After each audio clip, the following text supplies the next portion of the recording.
People always ask how I balance my family life with 400 shows a year. I'm just doing what I love with the people I love. It's my magic life.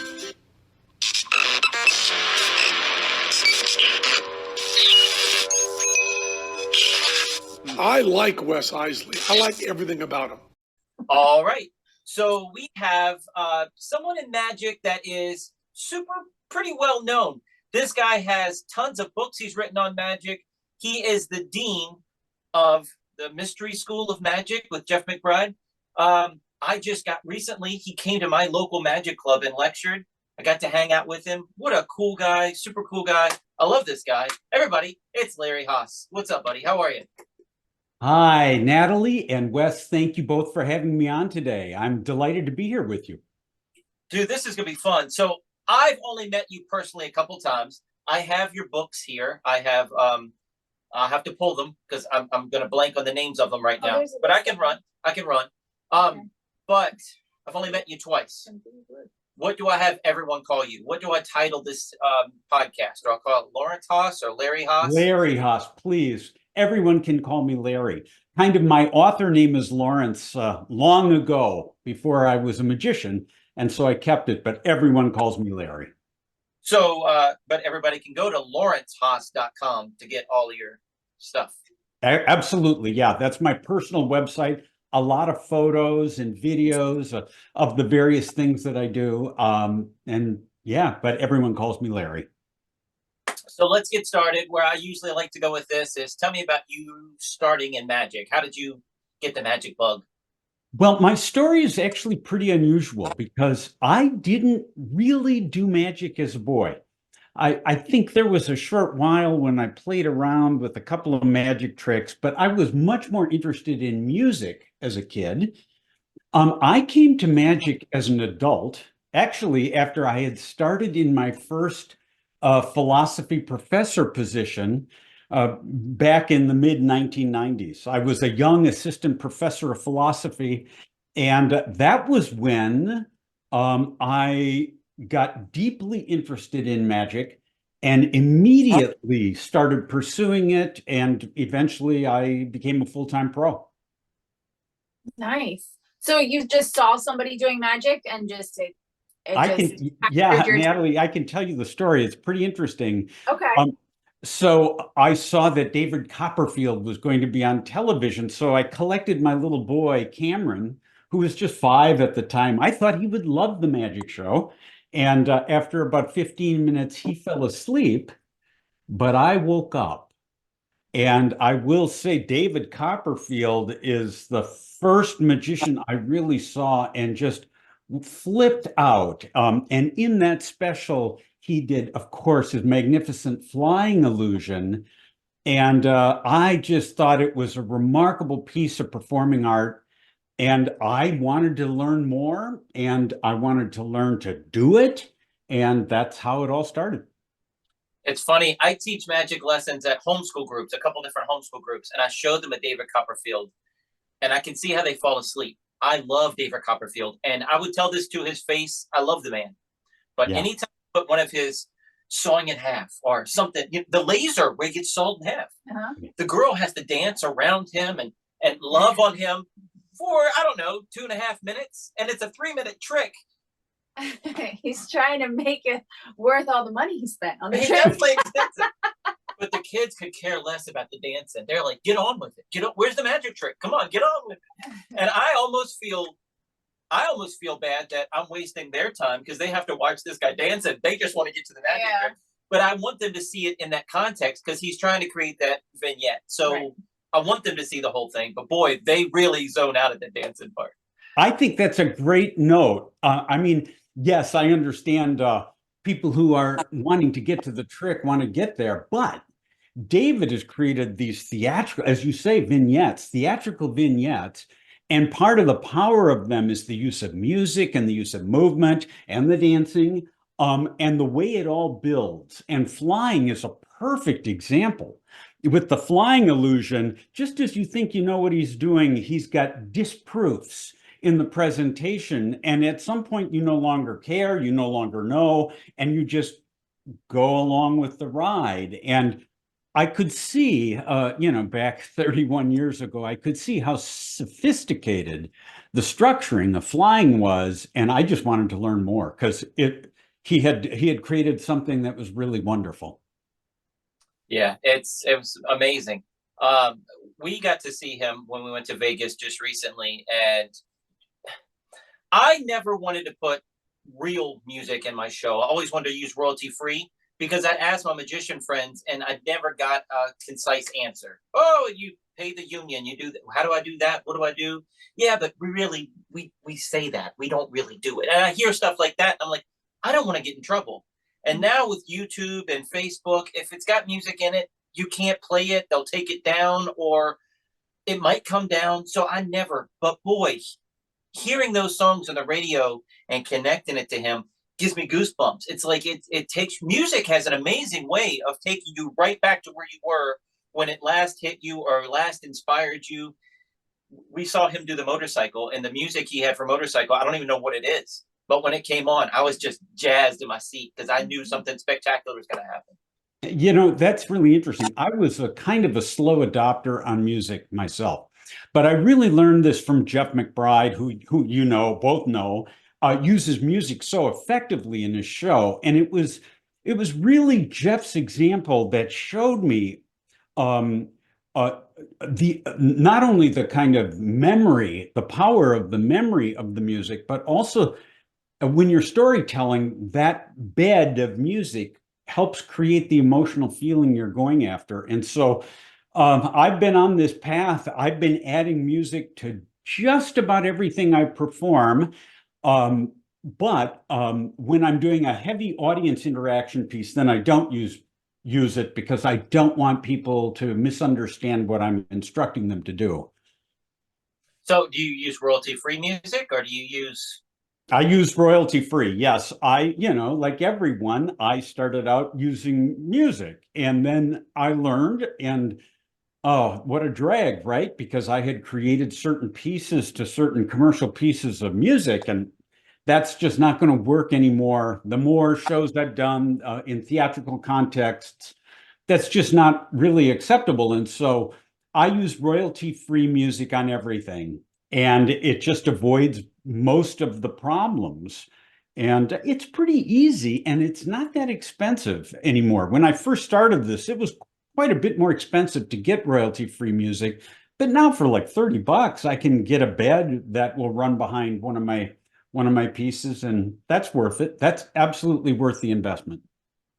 Yeah, we have, I mean, and you can go through and you just play with it and you'd be like, that's good for a levitation.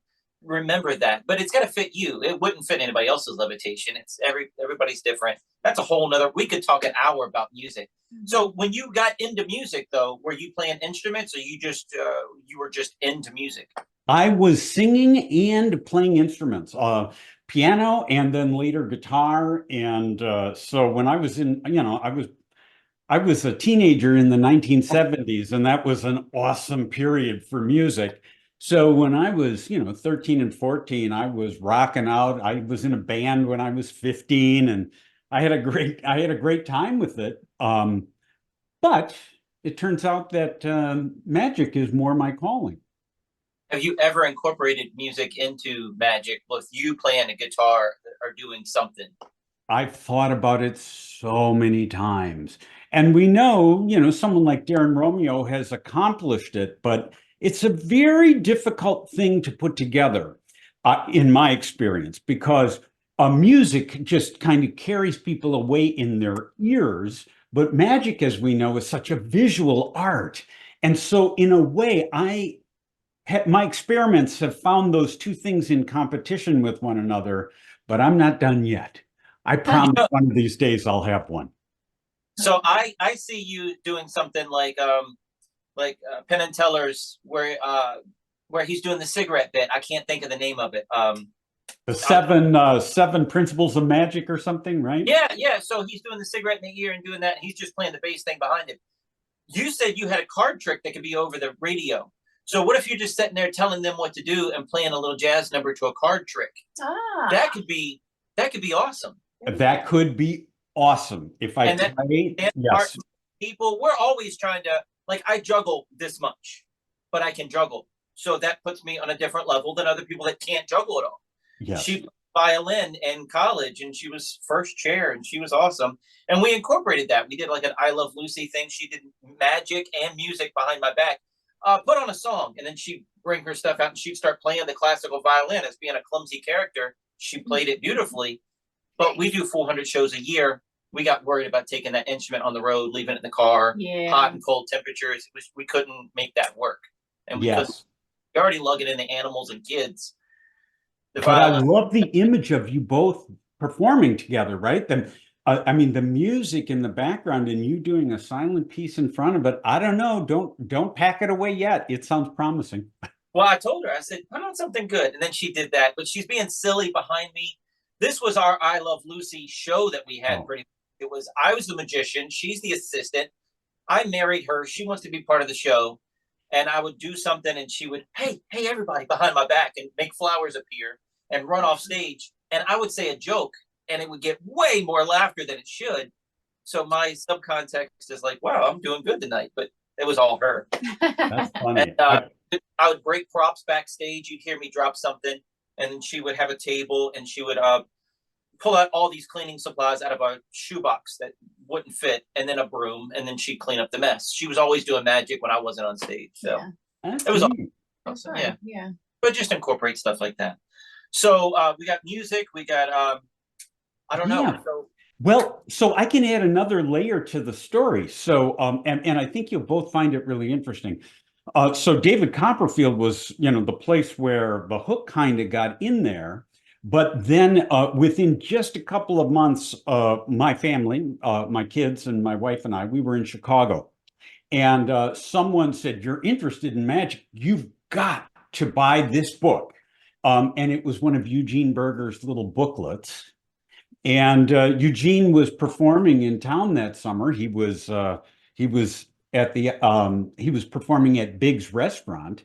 So I read that little book, Intimate Power. And it was amazing. Eugene was just amazing because he was also a philosopher. And so I took my family. We all went down to see Eugene perform at Big's.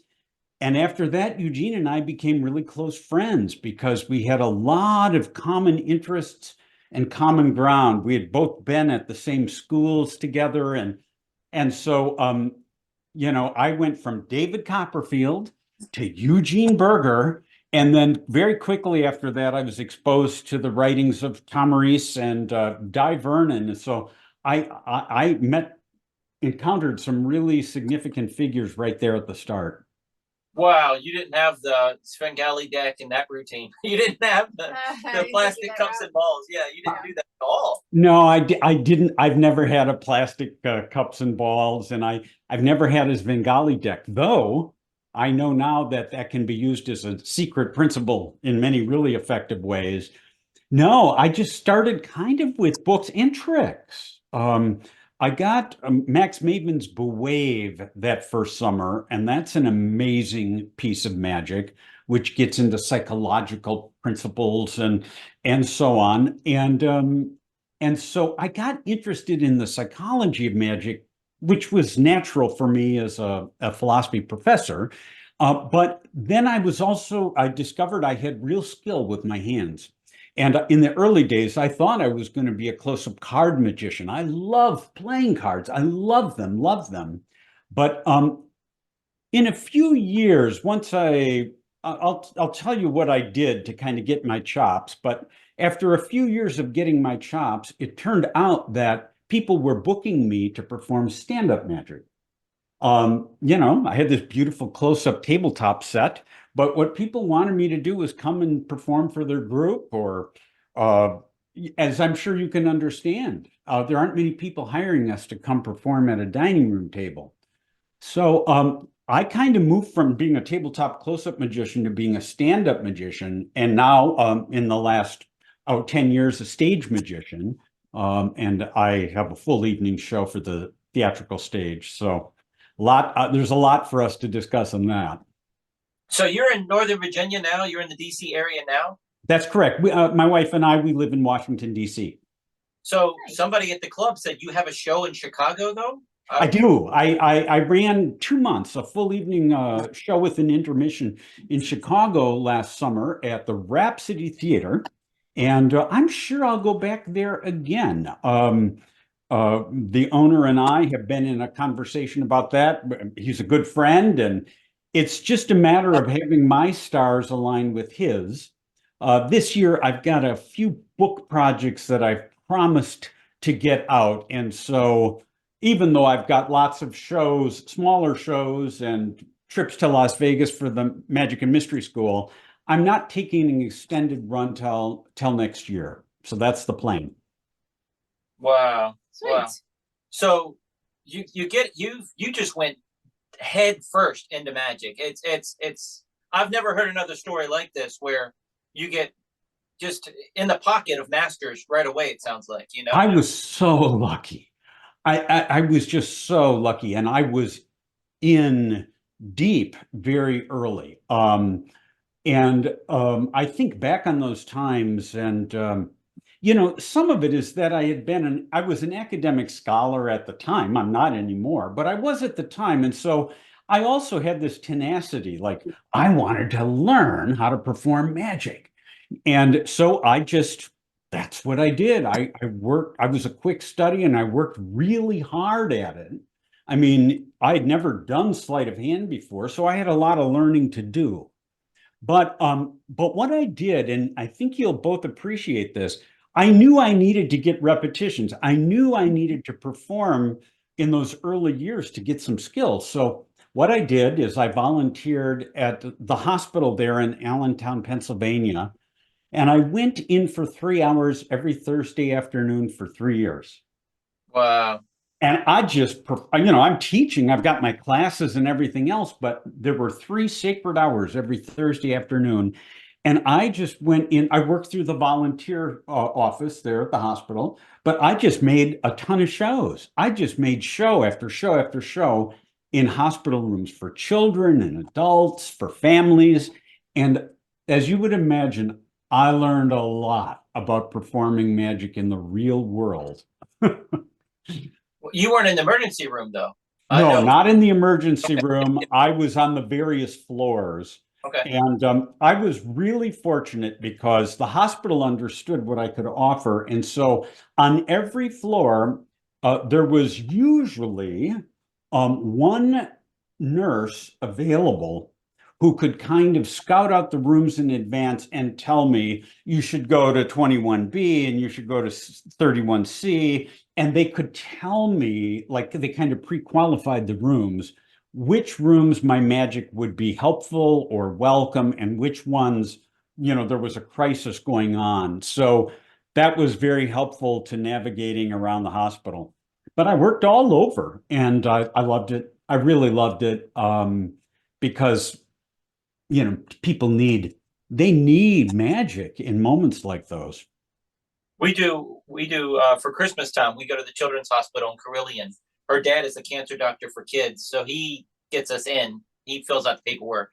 But we have a lady that takes us room to room, and this guy's gone. I mean, he's on medicine. His eyes roll back in his head, but you can go to this room, you can go to this room, you can do this room, and you affect him immediately. You can you can feel the temperature in the room change. You can feel a turn, and we leave there it fills us up. It makes us feel great, amazing. Yeah. So one thing I wanted to mention, I saw that you have do a lot of philanthropy work with the giving of magic, and I really applaud that. And my wife and I try to do this as well because magic can be one of the healing arts, and this as well as anyone. But I mention this for your viewers. You can perform magic as tricks, which fool people, and that's fun to do sometimes. But you can also perform magic as a kind of gift for people who are really struggling with something, and you can give them a gift with magic. And when you do that, you can, as you say, change the temperature of the room, change people's faces from sadness to smiles. And I know you know all about that.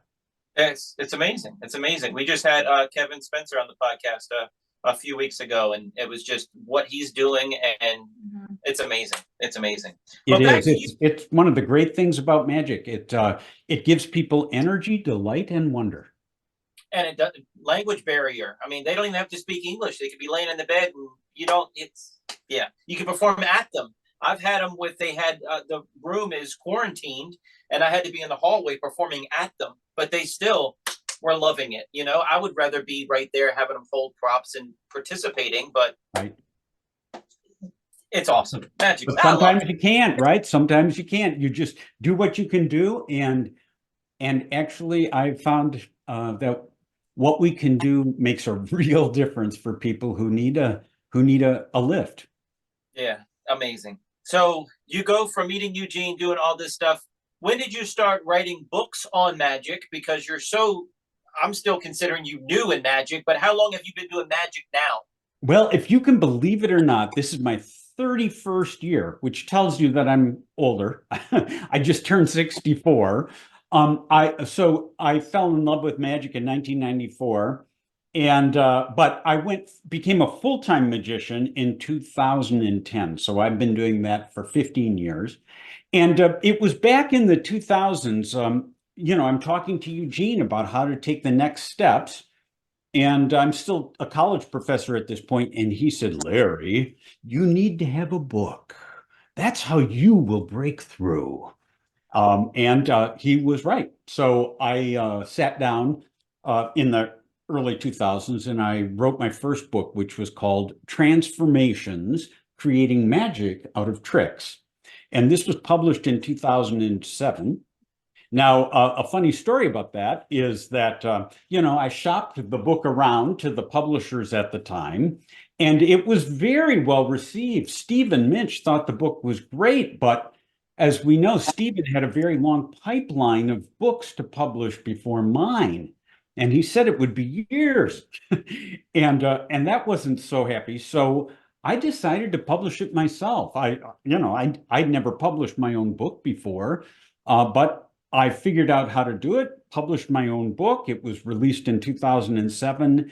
And I'm really, really gratified and lucky to say that it just happened to hit a chord. It was very well received, but this idea that we could take, I don't know, tricks or techniques and through our presentations could lift them into something that felt like magic, that just was lightning in a bottle. And after that, there was no turning back. I was out on tour. I was booked at the Magic Castle. I'd worked many magic conventions and lectures. And that was why I was able to kind of close the door on being a college professor in 2010. I was off and running on the basis of that book. And I really owe it to Eugene, who told me that was the way to go forward. Wow. That was a great Eugene impression. What do you think? Yeah. I could do Eugene all day. We spent so much time together. We became really super close friends.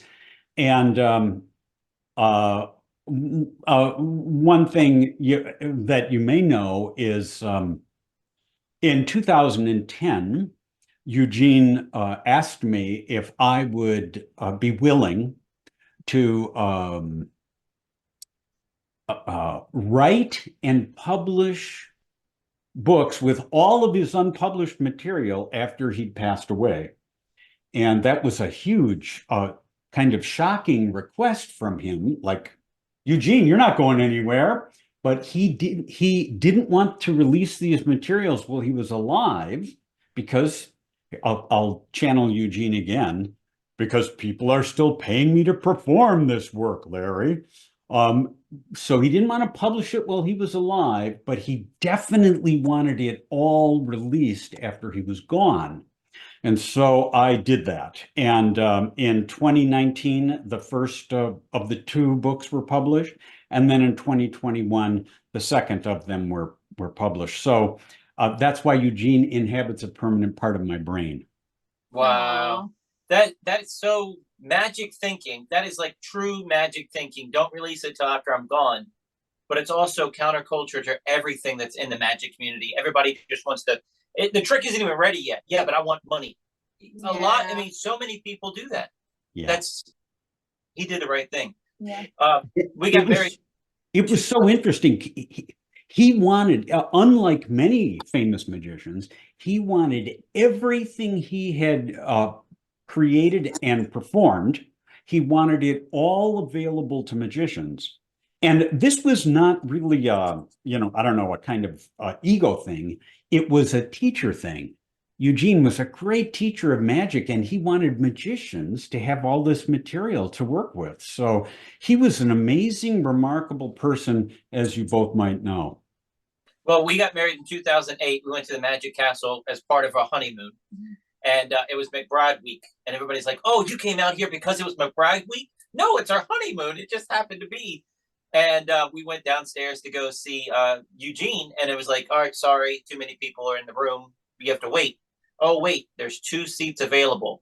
Wes, you get to sit up there. And Natalie, you have to sit with Eugene. And she's like, Oh, okay. my.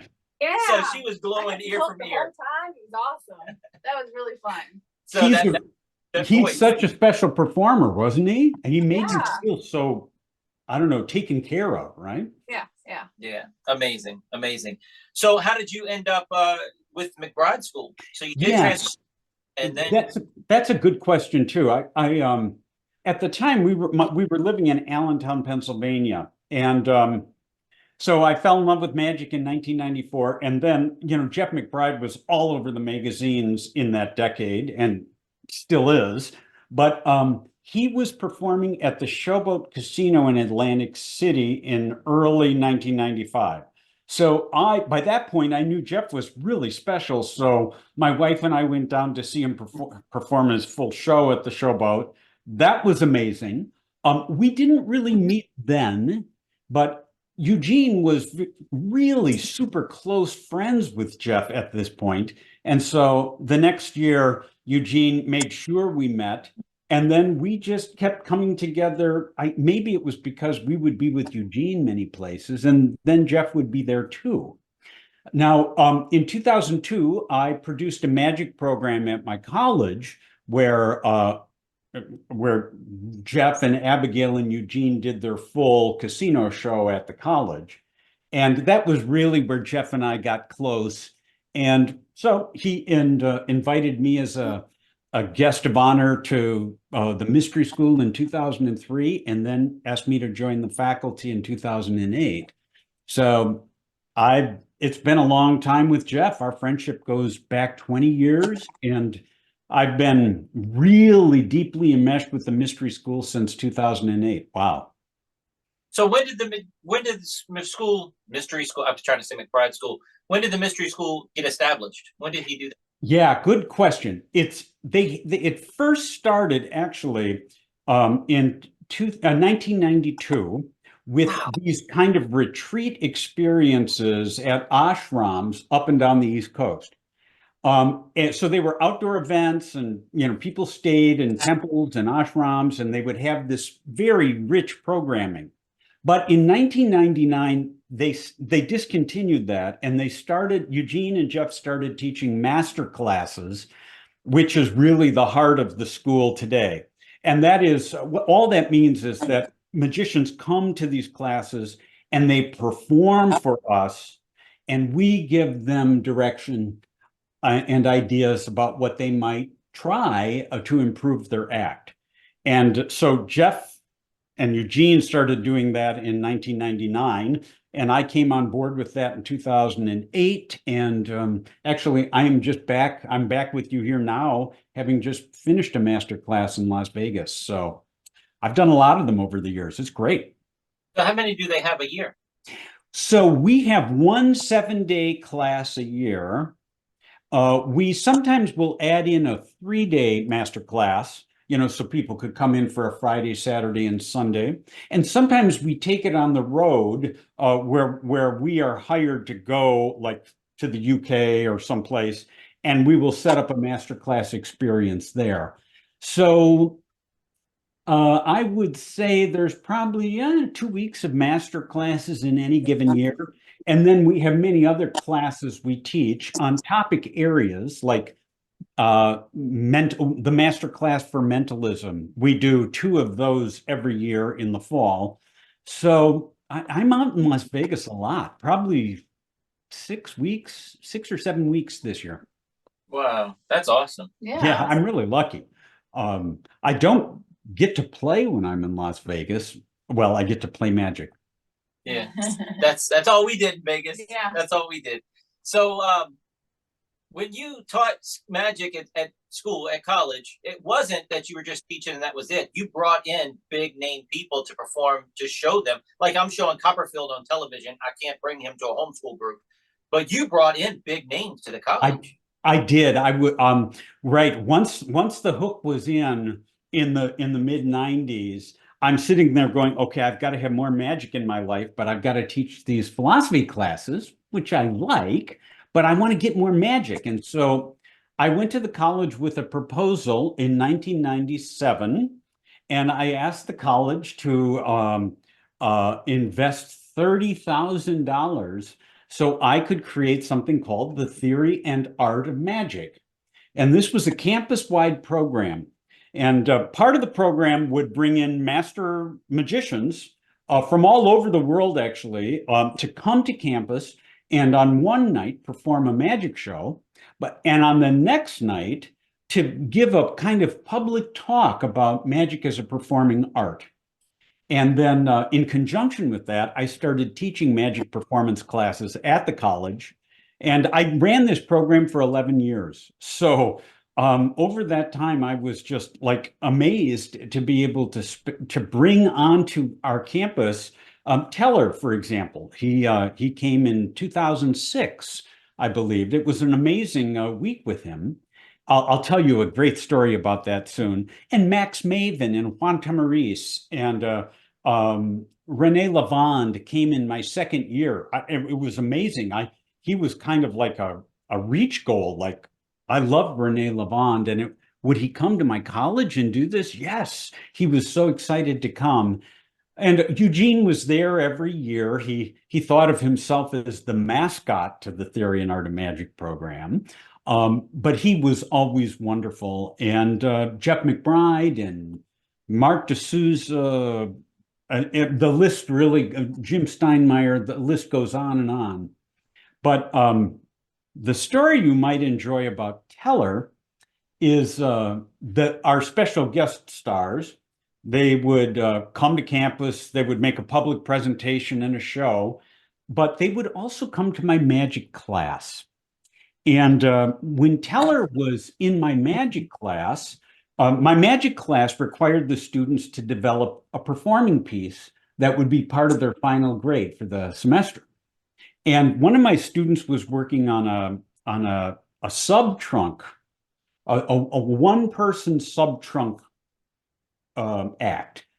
And Teller got, after class, as these were being discussed, Teller got so excited about that. He said to the student, he said, "Where's your sub trunk?" And he said, "It's over in the theater. I'm working on it." Teller said, "Let's go there right now. I've got some ideas for you."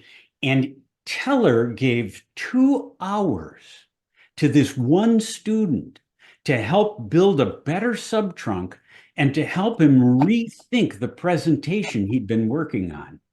And I'll never forget that.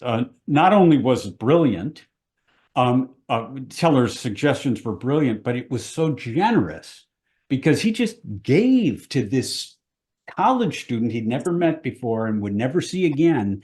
He just gave these great ideas about how to make a better act, and it ended up being really a spectacular performance. I love Penn and Teller so much, and what they've done for us, for our family. Yeah. I can only imagine what they've done for everybody else. You see pictures of Teller pre-COVID sitting on the floor because some 7-year-old kid bought the, did you see that picture on Facebook?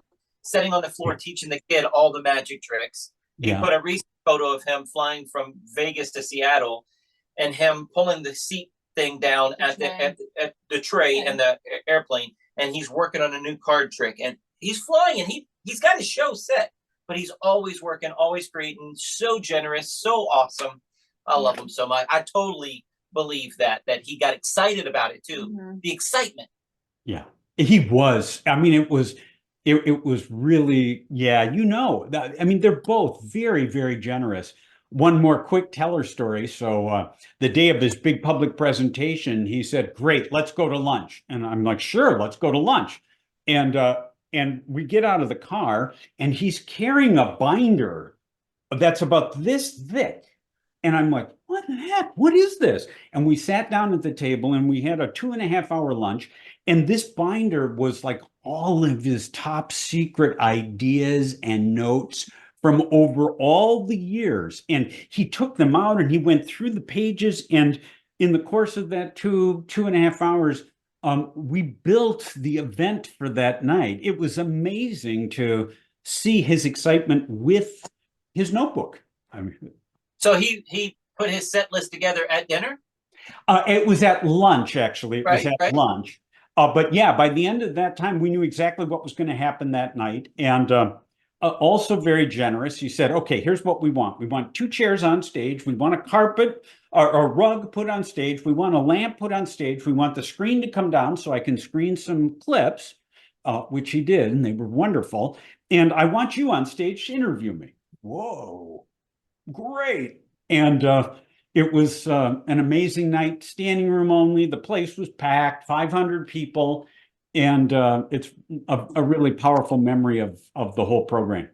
How the heck did you give this up? Why did you give this up? Well, It's you so- know, I want to teach at this school. I want to hang out with these people. I want to do this. I'm jealous. Why Thank did you you. give it up? You know what it was, and I think you'll understand. I was playing the role of a producer. That it required, like 24/7 production on my part. But my heart was in performing. Mm. I wanted to be a performer. I love producing. I love meeting these people and learning from them. But my calling was to really be a performer and try to improve and get better and climb the ladder. And I'm not sorry that I left that behind.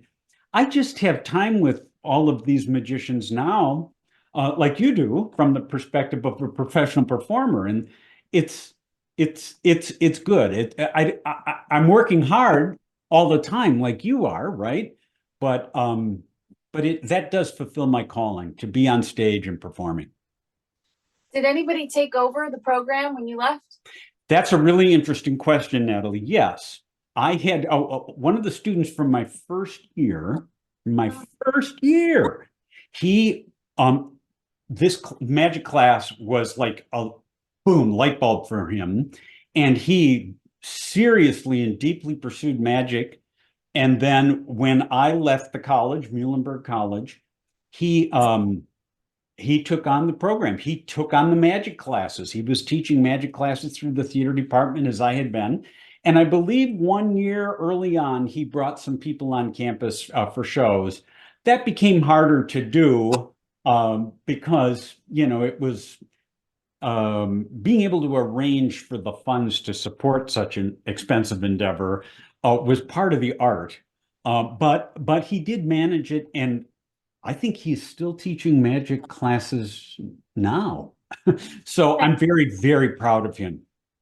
Wow, that's awesome. great. Yeah. That's good. That's good. So I don't know what else we got. So you got your books. What other books? Yeah. So with Eugene passing away, how many books did you do with that once he passed away? How many books was it? Yeah, so it turned out, so good. I'll talk about the press a little bit.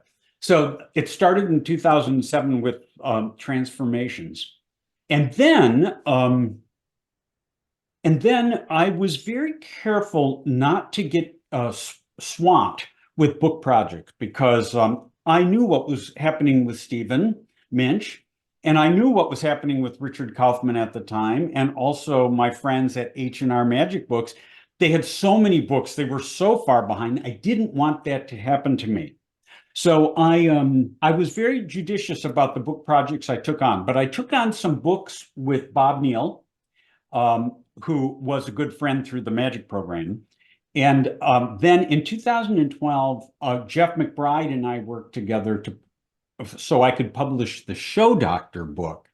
And that was a big project. And here we are, I don't know, over 20 years later, it still sells like gangbusters.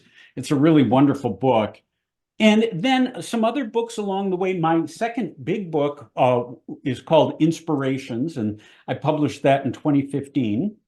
And then the next big books were Eugene's two. And then I added a third one last year, a limited edition third one last year, because Jamie Ian Swiss helped me realize that I had some materials in my archive that was actually really important for magicians, that they would want to have some of that. So I actually released a smaller third one, but they're already sold out. So. Wow. Wow.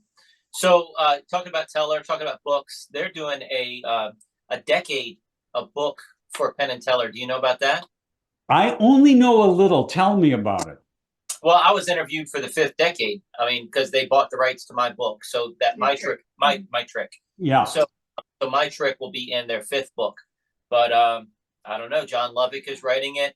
Incredible. And Teller are pitching ideas and filling it out. But Penn's pulling his hair out because Teller is so meticulous about every little detail. They said it'll never get done because Teller is so meticulous. So it's like, you know. It is. Yes. We both know Teller is careful and meticulous, and he was with the David P. Abbott book too, which is wonderful. And they have so much material. Right. I don't know how John's going to write it all, but John is a terrific writer, and I'm sure it's going to be really good. So are you still self-publishing all of these? Yes, I do this myself. It's one of the revenue streams I have as a magician. You'll understand that very well, I think. One of my revenue streams is as a performer. Another one is a magic teacher. That's what I do with Jeff in Las Vegas and around the world. Another revenue stream I have is as a writer. For instance, Vanishing Ink commissioned me to write a little book in their astonishing essay series, which I did. I'll talk about that in a minute. And then the fourth is my publishing company. Now, you know, the magic publishing business, no one's going to get rich that way. I mean, you know, magic books are expensive to produce, and the readership is lower than it was back in the golden age of magic books. But I have really dedicated readers, and I believe in reading as an important way of learning magic. So it helps pay the bills, and it's important to me kind of personally to publish high quality magic books.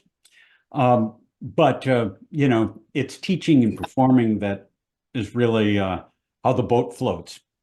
So I'm a guy that likes stuff. I like having magic tricks all around me. I like the books. I like DVDs. I don't like the downloads and things. Yeah. I want to hold the DVD. I want to own the DVD. My computer crashes, I still have a DVD. Are people asking you for like PDFs of books and downloads of books? Is that an avenue at all? Good question. I have I thought very hard about that over the years. And I even did an experiment in that. I did a trilogy of books by Bob Neal. It's really good. It's a 3-book kind of trilogy of theory, of Bob's theory or philosophy, along with his marvelous tricks. He's a very inventive magician. And I decided to try the experiment that I would print them in paper, you know, but I would also create PDFs. And I was specifically thinking about the international market for that, because as you may know, the cost of international shipping is absolutely prohibitive. And many people from overseas were writing and saying, look, I want to get these books, but it's going to cost $50 for a $20 book. Come on. So I tried this going into PDFs for that. And you might be shocked to learn that I've sold relatively few PDF books. And I think it comes back to what you were saying, Wes. People want to hold magic things. You know, I mean, downloads and PDFs are totally ephemeral. they end up on an external hard drive and we may never see them again. And I think with magic, we are stuffed people. We want to hold the book. We want to hold the trick. We want to hold the prop. We want to read and study. And so I've moved away from PDFs entirely because I wasn't selling enough to make that part of that way of publishing profitable. So I'm currently doing all print books and no digital books. But just with the, I don't know what eras under us, X, Y, Z generation. I don't know which one's under me. I can't keep track of all that stuff. But people want tiny homes, and they live in tiny little apartments in New York City. They don't have room to display all their magic and all their books. I thought that market might be coming up because downloads seem to be the way to go. I sell wholesale with Murphy's, but the problem is then everybody can just share that download. Yeah. So what they're doing is when I place an order for Murphy's now, I don't know if you know this or not, it takes a little longer to get the download to you now. It might take 30 minutes instead of instantly because they code each download. So it can't go to China and get sold. Do you know about that? No, that's great. I'm glad to know they're doing that because, as you know, the counterfeiting issue overseas is just terrible, right? Okay, yeah. It really destroys creativity, as you know, right? It's a disincentive for you and I to publish our performing material. Yeah. I was going to go somewhere else with that, and I totally lost it. Natalie, what do you got? What do you got, Natalie? You're so funny. Help me out, Larry. I'll help you out. So the book that Vanishing Ink published, the idea behind their astonishing essay series was we want to have a book of about 15,000 words, no tricks. We just want 15,000 words about something interesting that's not tricks.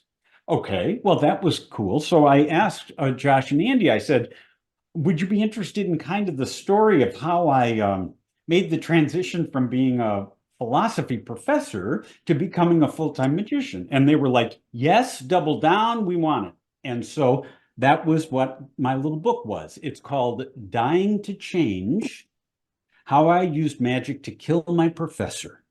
And it's a funny subtitle by those guys.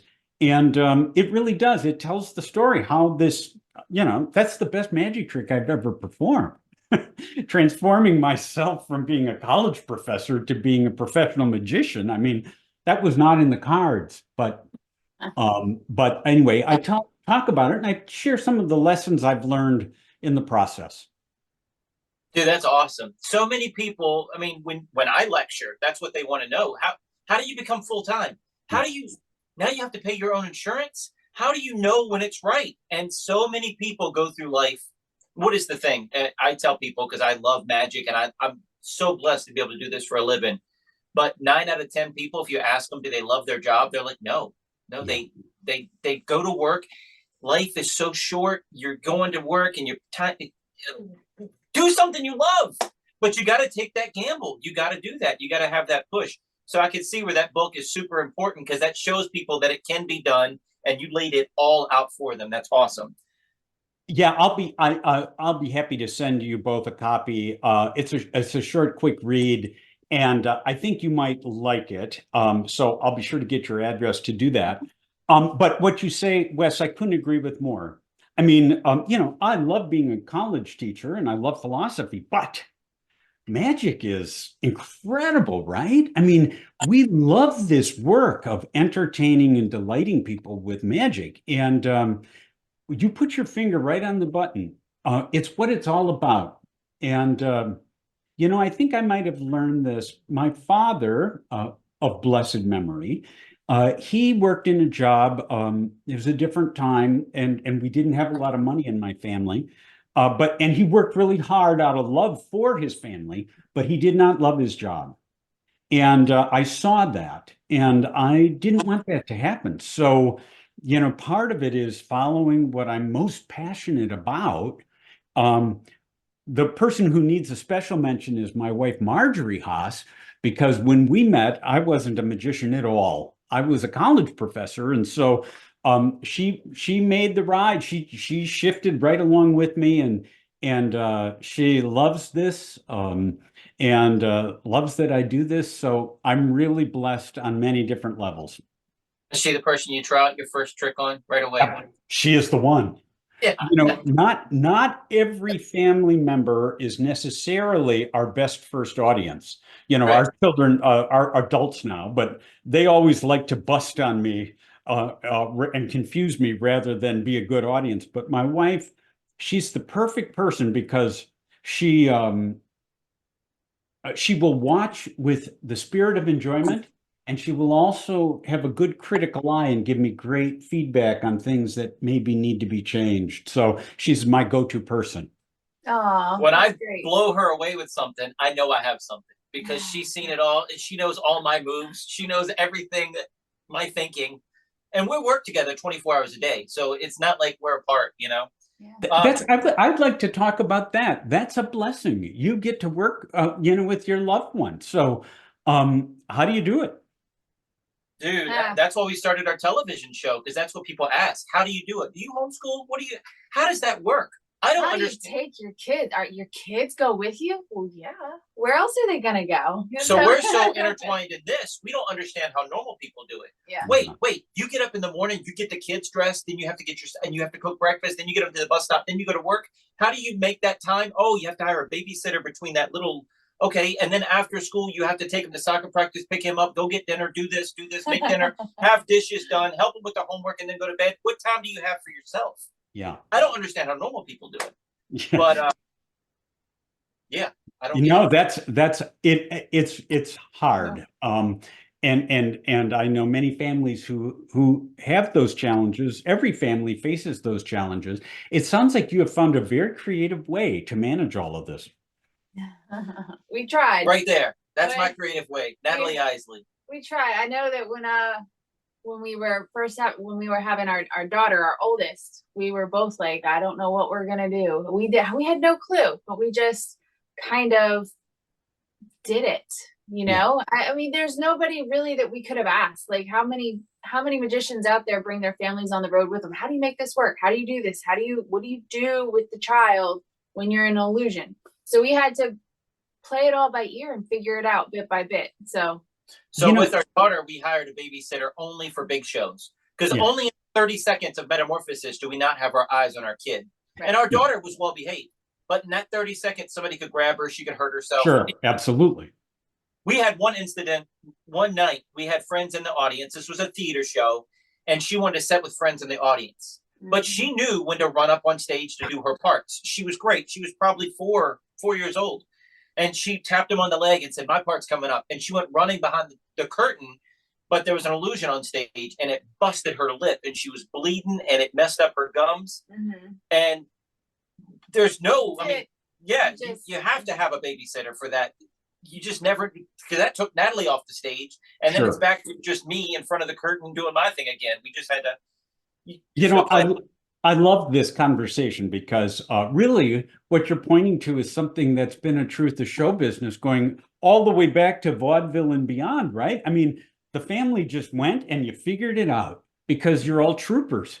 Your kids have this distinction of being what the old timers used to call troopers, because you just do it and you make it work. And I've seen many show business families now as a full-time magician, and they do it. They have pets, they have children, and it just manages to work out, and we keep our fingers crossed. That's all you can do. And then, golly, then having twins during a pandemic when I'm unemployed, scared to death. We knew we had a baby in there, but then we didn't find out that there was twins until 5 months in. 5 months in. Oh my goodness. In the middle of the pandemic. Let's talk about magic, right? Yeah, right. And then we're thinking we can do it how we did with our daughter, where when it was just her as a baby, I could watch her during the small shows. And that wasn't, you can't, not with two. Yeah. So yeah, we had to get, my niece actually volunteered to work for us. And so she's been the one that's come on the road. She comes to every single show, because with two, it's just a completely different game. So our niece lives in our guest room. She's become part of the family. She even goes on vacation with us. It's just, she's always with us. And really, what do we need? She watches them during podcasts. She watches them just during the 45-minute show, just during the hour and a half show. Other than that, she's just part of the family, just like I would ask my daughter to get them a drink, or okay, they yell, they need dad. Okay, dad will come in there. She's just a part of the family now. Yeah. But it's just those instances. Yeah. It's just great because it's how it's always been. It's how it's done, and you're just rocking and rolling it. That's showbiz. You got to make it work. So my brain fart I had 20 minutes ago, we were talking, I have to write stuff down. You see me taking notes. I'm not ignoring you. I'm trying to remind myself. When you said that you don't have the books and you don't have, the PDFs and all that, it gets lost in a hard drive. Somewhere, it might be Jeff McBride teaching. It sounds like something Jeff would say. But when somebody's working on something, have a deck of cards everywhere. So when you pass by that on the way to make a cup of coffee, you might do that pass or that move you're working on. When I have a Larry Haas book on my shelf, oh, I haven't read that yet. Or, oh, I have that idea, I need to recheck it. You don't have that when it's lost in a computer. You don't Absolutely. have constant repeat. I can walk by these books. Oh, yeah, I'm trying to work on some new stuff for my show. Here's Gaetan Bloom's books over here. I remember there was something in there I wanted to see. But when it's in the computer under a file that I'll never have to hunt for it, yeah, it's different. Way different. Boy, I couldn't agree more. Part of it is, we get these ideas in our head, but they're gone tomorrow if I don't get them in my body somehow. And both books and props, we get them in our hands, and then that makes them more real. So that's part of it is, the download world, and, there've been some good things for sure, but it tends to keep it all at a really superficial level. And what you've just said really resonates with me. I have props all over my house, artfully placed, so my wife, doesn't get upset, but I can just pick them up and go, or I can go to my books. And, I'm a book publisher, so I have to look things up, but all the references are there. And I think I was talking with one of our master class students. We had a young 14-year-old, very, very talented, from Vancouver. And afterwards, we were talking about what I thought might be important for him. And one thing I said is, learn who created the material you're performing. Learn who originated the material that you're really performing and that you're performing a lot. And I just think that's an important principle. And I can't do that if it's all on a hard drive somewhere. I have no place to start. So I think Magic Book World is, I think it's something that's so important for us. And I think many magicians know that too. I think that's why my little PDF experiment didn't really go anywhere. With Magic, people want to hold them. And when I rewatch a DVD, it's because I walked by it and saw it. It struck me. I don't go back and look through the file. But you said you'll forget it a week later. But I forget it by the time I get out of the bathroom. If it's not there, I forget it right away. I totally agree. The other thing is, with a Magic book that I'm reading, and this may be an old college habit, but when I start reading something, if I know I'm always going to keep this book, I just get out a pen and I start marking in the margins. Tommy Wonder's The Books of Wonder. I remember when this came out in 1996. I got it right away. I was lucky enough to see Tommy lecture. And I sat down with the book, and in one page, I knew this was a great book and I was never going to lose it. So my Books of Wonder are just filled with ink marks. And as Jeff McBride does like to say, he reads Magic books like a full contact sport, and I do too. Wow. So we're getting close to wrapping this thing up, and you said you had a magic trick that you could do over the radio, and I'm like, this is perfect because most of our listeners are audio. So what do you got? Do you have time? Absolutely. I'd be happy to share this. The thing is, everyone listening or viewing, you need to take a moment and get a pack of playing cards. And maybe, Wes, you'd be able to put that note earlier in the video. So people watching can get a deck of cards for this very moment.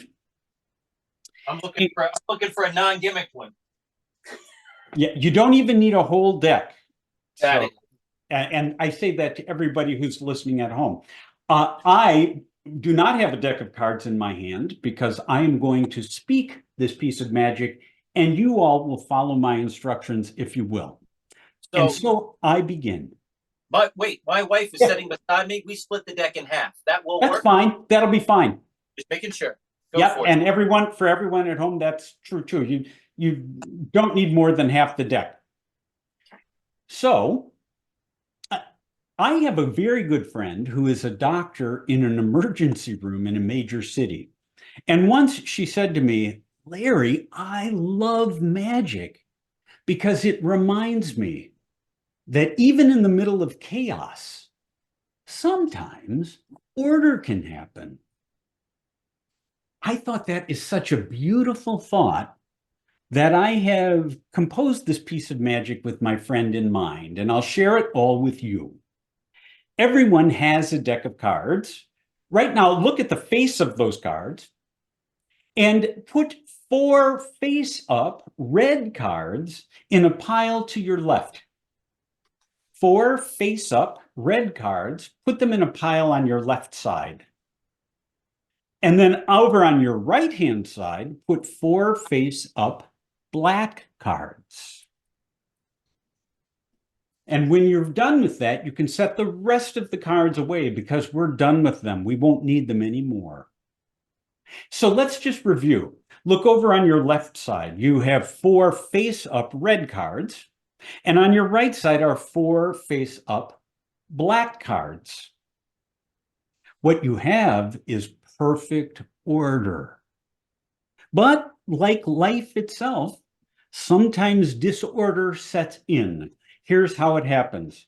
Everyone take one of the face-up red cards and put it face up in the middle of the 2 piles. And now take one of the face-up black cards and put it on top of that red card in the middle. We'll do that again. Take a face-up red card, put it on the pile in the middle face up, and take a black card and put it on top of that red card face up. And do this again. A red card face up in the middle, a black card face up on top of it.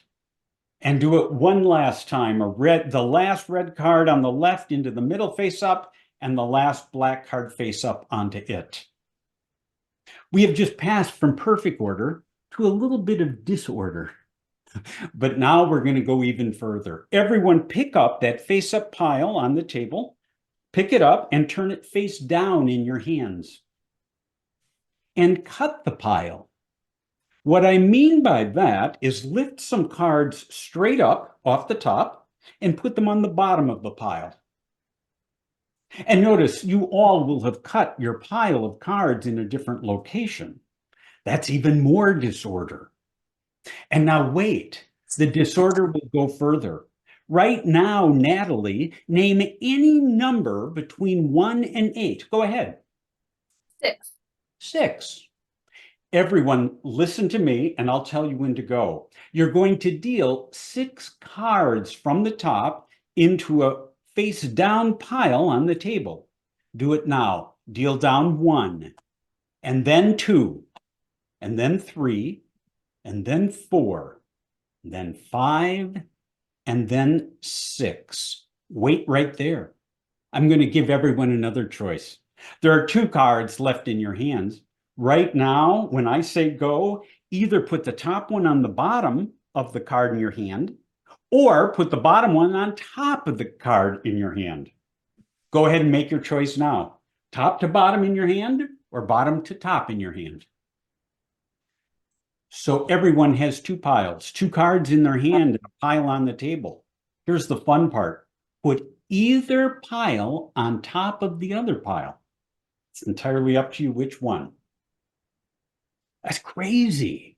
That's a lot of randomness. It's like Saturday night in the emergency room.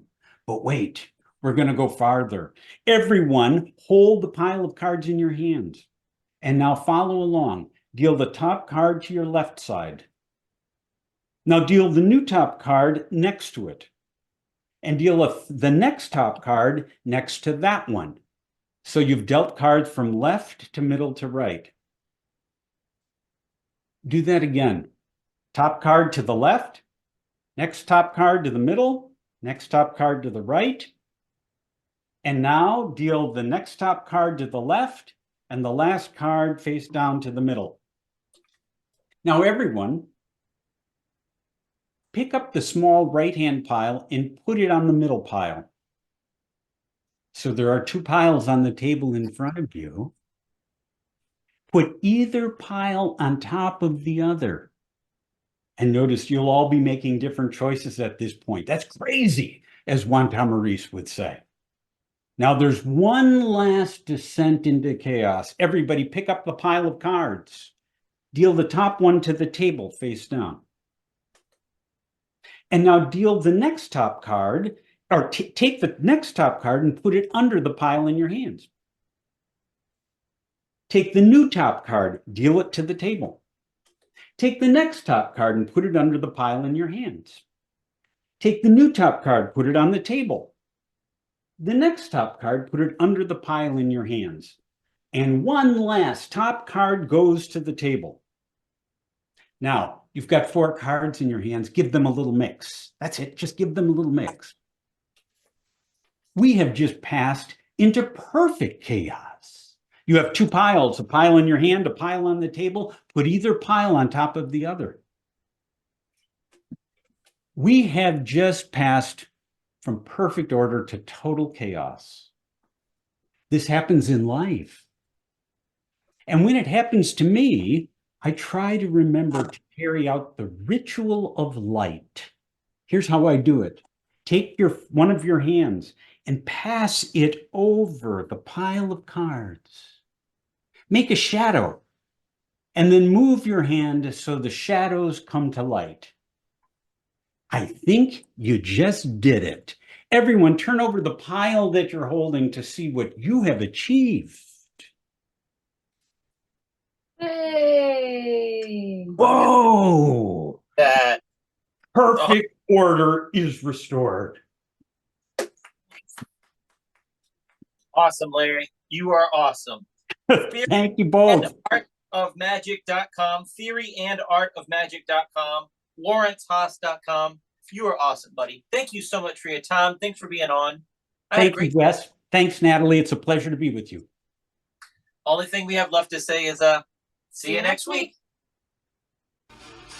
Check us out online at wesisley.com and patreon.com/Wes_Isley for behind-the-scenes videos, blooper videos, never-before-seen footage, discounts on merchandise, magic trick tutorials, and more. That's Wes Iseli, spelled Wesiseli.